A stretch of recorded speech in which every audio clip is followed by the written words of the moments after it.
Sabi ng teacher, ba't ka na late? Sabi naman ni Cardo, nawalan ho kasi ng 500 yung lalaki. Sabi ng teacher, tinulungan mo siyang maghanap. Sabi ni Cardo, di po, kinapakan ko lang hanggang umalis siya.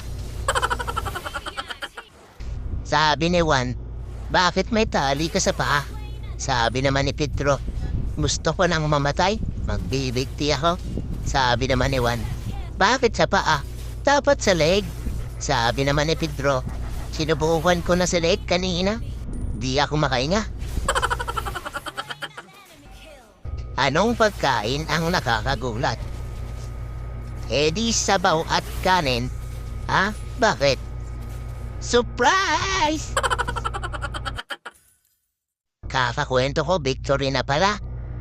Surprise!